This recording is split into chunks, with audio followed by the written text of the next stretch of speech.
As we've been hearing, it's exactly 4 years since the Grenfell tragedy which killed 72 people.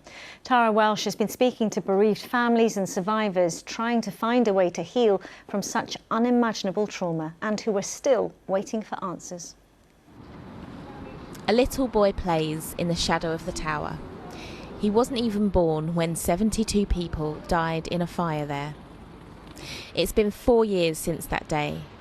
4 years since the candles were first lit here. 4 years since the world looked on as families pleaded for help finding their loved ones. Still living in hope for them, even though they were on the 22nd floor at the time of the incident. All 6 of his relatives died. His mother, sister, brother-in-law and their 3 daughters. I'm not coping, to tell you the truth. I'm trying to cope.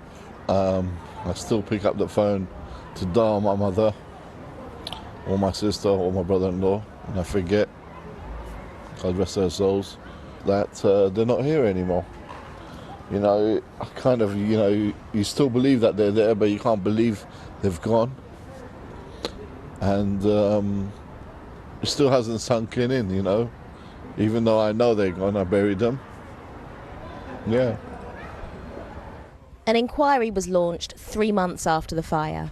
The first part found systemic failures in the fire brigade's response. The second phase, looking into the cause of the disaster, is still ongoing. A sense that actually justice delayed is justice denied.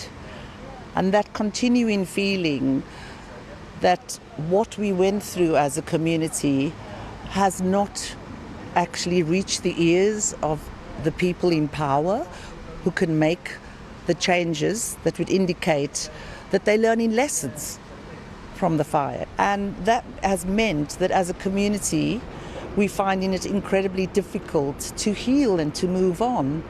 In the days that followed the fire, these railings were covered with pictures of the missing. Of course, as the months and years have gone on, they've turned into memorials to those that were lost. Every time I come down here, I get a sense of how passionate and how willing to fight this community are, but also a sense now that some are completely drained by the whole experience. And we have the trauma of the actual incident, but I think for us, the biggest trauma and what impacted that the most was what happened afterwards. You mean you've done this and you're still not going to admit it, you're not going to try to help, you're still going to slime your way out of it, you're still going to try and destroy us. It's like, how do you recover from that once that acknowledgement and that awakening? Today, new tributes and flowers are at the base of the tower, alongside the questions which are yet to be answered. Tara Welsh, BBC London.